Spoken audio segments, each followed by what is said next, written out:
Hello students, welcome to विद्या वैदिक classes YouTube channel. और कैसे हैं आप लोग? मैं पलक एक बार फिर आप लोगों के साथ। आपको पता है हम लोग कर रहे हैं 15 दिन 15 चैप्टर्स, राइट? रिवीजन सीरीज चल रही है हमारी क्लास 8 के लिए। तो आज हम करने वाले हैं एक नया टॉपिक जिसमें है different different type of shapes. ज्यादातर वो शेप्स हैं जिनकी 4 साइड्स होती हैं। 4 साइड्स, 4 एंगल्स, 4 वर्टिसेस, राइट? ऐसा ही कुछ है। तो समझ आ रहा होगा 4 मतलब, हाँ, कोऑर्डिनेटर्स की बात कर रहे हैं, राइट? हम लोग आज स्टार्ट करने वाले एक नया टॉपिक जिसका नाम है अंडरस्टैंडिंग कोऑर्डिनेटर्स। इसमें हम लोग बात करेंगे इंपॉर्टेंट क्वेश्चंस की कि कोऑर्डिनेटर्स में इंपॉर्टेंट क्वेश्चंस कैसे आ सकते हैं, जैसे रोम्बस का हो गया, पैरेललोग्राम का हो गया। ये इंपॉर्टेंट क्वेश्चंस कैसे बनेंगे, राइट? तो चलो स्टार्ट करते हैं एक नए चैप्टर को एक नए दिन पर।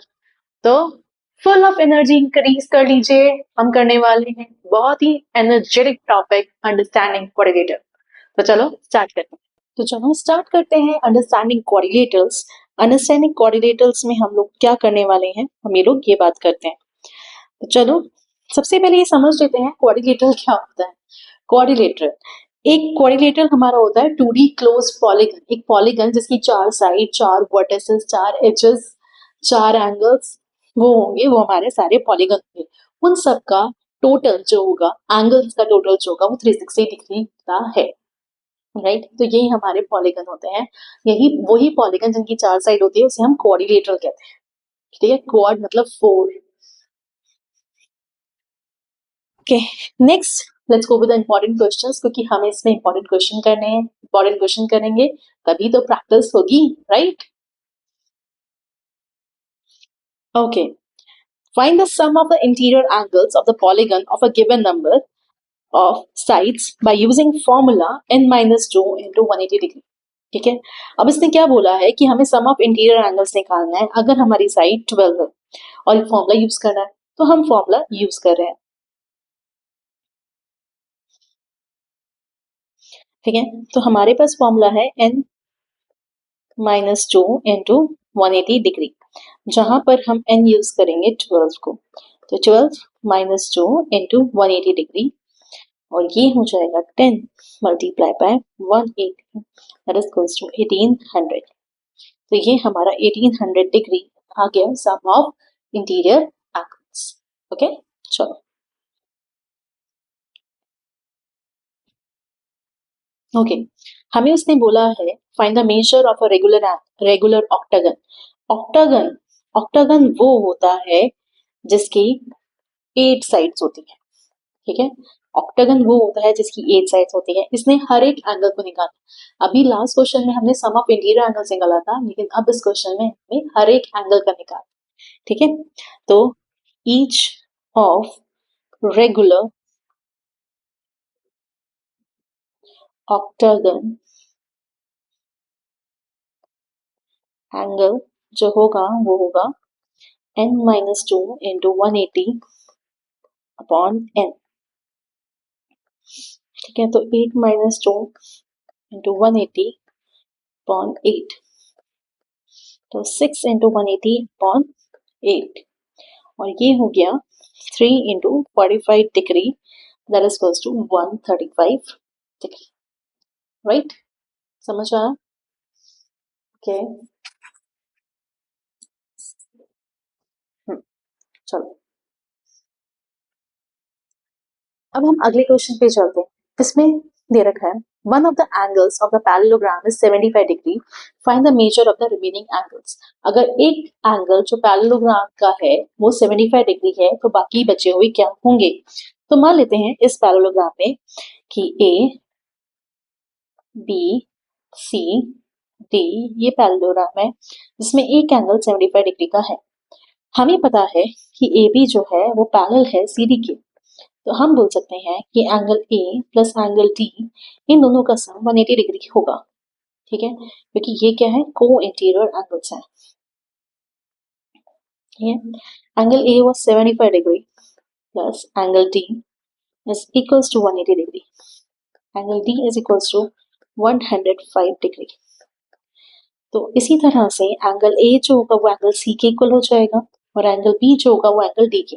क्यों? क्योंकि opposite angles of the parallelogram are equal. Opposite angles of parallelogram are equal. Opposite angles equal होते हैं. ठीक है, चलो let's go to the next one. फिर पैरेललोग्राम आ गया. हाँ, क्वाड्रिलेटरल्स है तो पैरेललोग्राम आएगा. Okay, two adjacent sides of a parallelogram are in the ratio 3:8 and its perimeter is 110 centimeter. Find the sides of the parallelogram. हमारे पास एक parallelogram है A, B, C, D. Adjacent side का ratio 3 और 8x है, तो मैंने let the sides be 3x और 8x. Let the sides be 3x और 8x. ठीक है, अब मुझे पेरीमीटर दे रखा है. पेरीमीटर तो हम लोगों को पता ही है, सम ऑफ ऑल साइड्स होता है. तो perimeter is equals to 3x plus 8x plus 3x और प्लस 8x. तो ये 110 इज इक्वल्स टू 22x. इसको डिवाइड कर लेंगे और x इज इक्वल्स टू 5 आ जाएगा. बट ये नहीं निकालना था, साइड्स निकालनी थी. तो साइड्स क्या हो जाएंगी? Sides is equals to 3x into 5, 15 centimetre और 8x 8 into 5 that is equals to 40 centimetre. Centimetre क्यों? क्योंकि पेरीमीटर भी सेंटीमीटर में था इसलिए. ओके, चलो हम करते हैं एक और पैरेललोग्राम का क्वेश्चन. हाँ, ABCD एक पैरेललोग्राम. चलो लिखते जाते हैं एक साथ. ये एक पैरेललोग्राम है ABCD जिसकी डायगोनल्स हैं. ओके, डायगोनल्स बना दी हम लोगों ने. इंटरसेक्ट करती है राइट एंगल्स पर. ये इंटरसेक्ट करती है राइट एंगल्स पर. ठीक है, जिसमें length of diagonal is 6 centimetre and 8 centimetre. तो अगर मैं बोलूं तो ये AC हो जाएगा 6 सेंटीमीटर और BD जो हो जाएगा वो जाएगा 8 सेंटीमीटर. मुझे सारे पैरेललोग्राम की सारी साइड्स निकालनी है. ओके, निकालते. ओके, हमें पता है कि diagonals of the parallelogram bisect each other. Right, diagonals bisect करती हैं, तो इसलिए OA is equals to half of AC हो जाएगा. हाँ, हो जाएगा. तो वो 3 सेंटीमीटर हो गया. और OB is equals to half of BD हो जाएगा, तो वो 4 सेंटीमीटर हो गया. अब मैं ट्राइंगल ले रही हूँ, एक ट्राइंगल. इन ट्राइंगल AOB हम लगाएंगे पाइथागोरस थ्योरम. पाइथागोरस थ्योरम क्या होती है? h square is equals to b square plus b square. तो इस वाले ट्राइंगल में हम लगा रहे हैं पाइथागोरस थ्योरम. तो hypotenuse will be AB square, perpendicular will be OA square plus OB square. ठीक है, तो AB तो हमें पता नहीं है. ये हो जाएगा 9 plus 16 under root 25 that is equals to 5 centimetre. 5 centimetre हो गया AB. ठीक है, और AB जो होगा वो CD के भी इक्वल होगा as opposite sides are equal. Right, इसी तरह से हम दूसरे ट्राइंगल में भी कर सकते हैं. सिमिलरली मैं यहाँ लिख सकती हूँ, similarly in triangle BOC we have to do. And इससे क्या हो जाएगा? BC भी हमारा 5 सेंटीमीटर आ जाएगा और BC और AD इक्वल हो जाएगा that is equals to 5 centimetre. Okay, ये हमें लिखना पड़ेगा वरना कि ये रोम्बस नहीं है, सारे साइड्स इक्वल नहीं होती है. ये पैरेललोग्राम तो हमें दूसरे ट्रायंगल को लेकर भी दिखाना पड़ेगा. तो इसमें भी तुम्हें वही पाइथागोरस थ्योरम लगाकर सेम शो करना पड़ेगा. ओके, वरना मार्क्स कट जाएंगे. ओके, चलो next go with next question. Rhombus आ गया. ओके, रोम्बस की डायगोनल्स. ओके, डायगोनल्स बना लेते हैं. एक दो डायगोनल्स बना ली. मैंने इसका नाम दिया ABC. डायगोनल बाइसेक्ट करते हैं 90 डिग्री में, ये भी हमें पता है. तो हमारे पास AC है 5x और BD है 12x. चलो ये तो है हमारे पास. पेरीमीटर दे रखा है 104. तो पेरीमीटर ऑफ रोम्बस क्या होता है? 4 इंटू साइड, क्योंकि सारी साइड इक्वल होती हैं. 104 पेरीमीटर 4 इंटू साइड तो मैंने साइड निकाल लेना है। साइड मेरा क्या आया, बोलो बोलो क्या आएगा, 26 आई साइड, राइट। ओके, अब मेरे पास OA क्या हो जाएगा, 5/2x half of AC, right. और OB क्या हो जाएगा, 6x half of BB, right. अब वही हमें करना है पाइथागोरस थ्योरम और x की वैल्यू निकालनी है। तो हमारे पास AB square OA square plus OB square, AB इस बार हमारे पास है 26, तो OA क्या है हमारे पास, 5x/2 का स्क्वायर प्लस 6x का स्क्वायर। 26 का स्क्वायर जो होगा वो 676, 25x square by 4 plus 36x square. अब हम लेंगे LCM।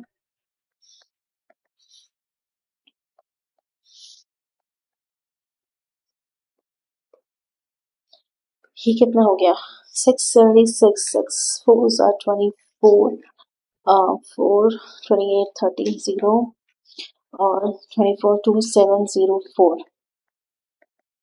169x square. अब इसको डिवाइड कर देंगे,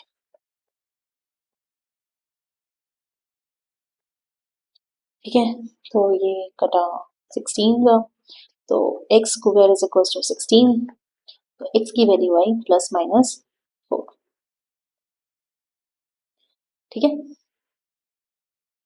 और हमारी डायगोनल्स जो होंगी वो 5x थी, तो 5 इंटू 4 20 सेंटीमीटर, और 12x थी, तो 12 इंटू 4 48 सेंटीमीटर आ गई।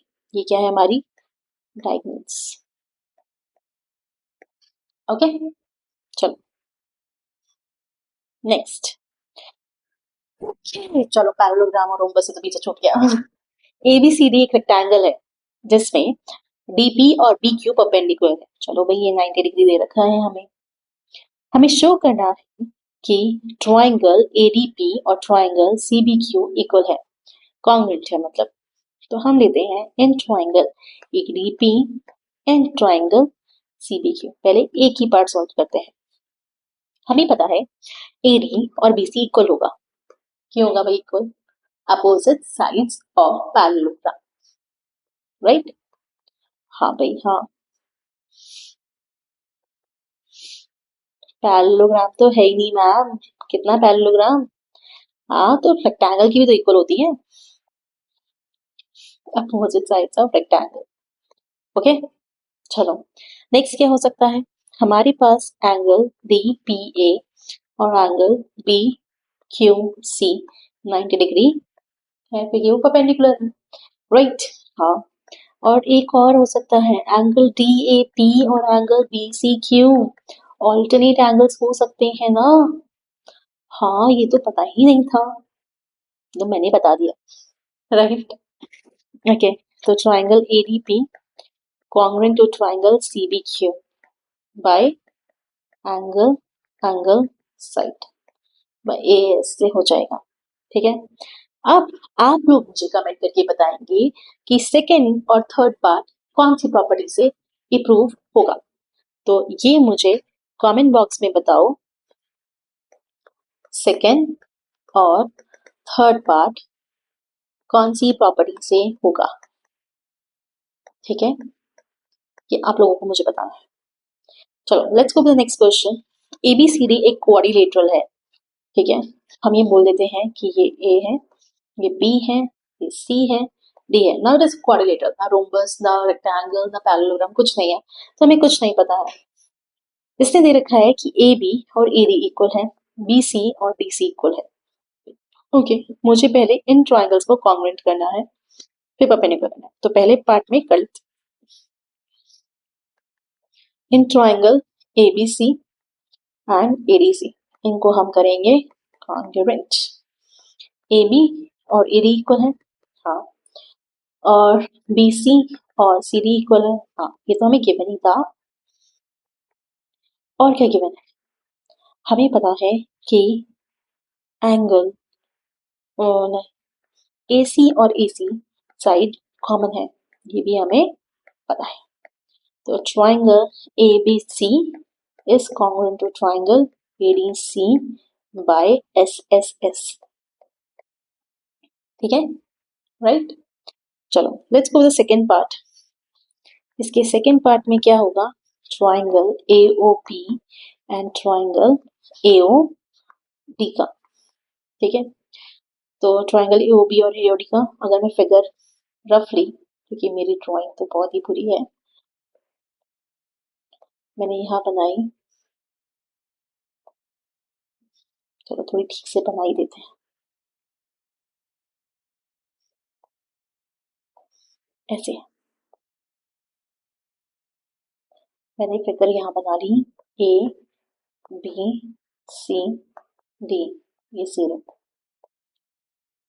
90 डिग्री नहीं दे रखा, ठीक है, नहीं माना 90 डिग्री।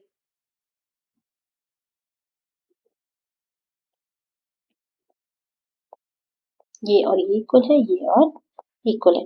अब ट्राइंगल AOB और ट्राइंगल AOD करना है, तो हमें एक तो पता है कि AB और AD इक्वल है, ये तो गिवन है, ठीक है, और OA कॉमन हो जाएगा, चलो ये भी गिवन है।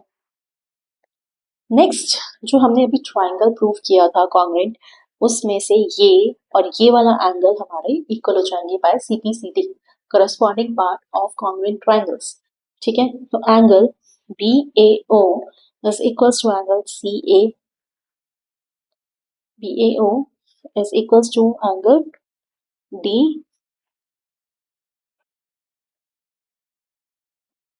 DAO। ठीक है, प्रूव्ड लिख सकते हैं ऊपर CPCD से। तो ये हुआ बाय SAS, SAS कॉन्ग्रुएंट हो गया। अब थर्ड पार्ट में क्या था, थर्ड पार्ट में ये था कि हमें परपेंडिकुलर प्रूफ करना है, तो इसके बाय CPCD से एंगल AOB और एंगल AOD आपस में, एंगल AOB और एंगल AOD आपस में इक्वल हो गए, राइट। तो हम लोग ले सकते हैं AOB plus AOD that is equals to 180 degree linear pair, okay, और ये हो जाएगा twice of angle AOB that is equals to 180 degree और AOB is equals to 90 degree. ये तो हो गया प्रूफ परपेंडिकुलर। अब फोर्थ पार्ट में मुझे बताओ, उसने पूछा है कि AD बाइसेक्स BD। AD जो है, सॉरी वो AD नहीं है, वो AC है, डायगोनल्स की बात कर रहा है, AC बाइसेक्स BD। AC जो है वो BD को बाइसेक्ट करता है, तो AC और BD बाइसेक्ट करता है, एज हम बोल सकते हैं कि OB और OD इक्वल है, तो O is the mid point, तो वो इसलिए बाइसेक्ट करता है, राइट। चलो okay, thank you so much, आपने ये वीडियो लास्ट तक देखा, इसके लिए बहुत बहुत शुक्रिया आप लोगों का। अगर ये वीडियो आपको थोड़ी भी पसंद आई हो तो प्लीज इसके क्वेश्चंस कर लीजिए, PDF में इंपॉर्टेंट क्वेश्चंस भी हैं, इसे शेयर कर दीजिए, लाइक कर दीजिए, कमेंट कर दीजिए, चैनल को सब्सक्राइब कर दीजिए, बेल आइकन को हिट कर दीजिए, ये सब कर दीजिए। अगर आपको ये वीडियो थोड़ा भी अच्छा लगा हो तो अपने दोस्तों को भी भेज दो, उनका भी थोड़ा भला हो जाएगा। डोंट फॉरगेट कि इसमें इंपॉर्टेंट क्वेश्चंस का लिंक जो है वो PDF के अंदर है, ओके, PDF जो है वो डिस्क्रिप्शन बॉक्स में है, उसका लिंक डिस्क्रिप्शन बॉक्स में है, तो don't forget to see that, okay. तो चलो मिलते हैं अगली क्लास में कल एक नए चैप्टर के साथ, राइट। तो चलो तब तक के लिए बाय बाय।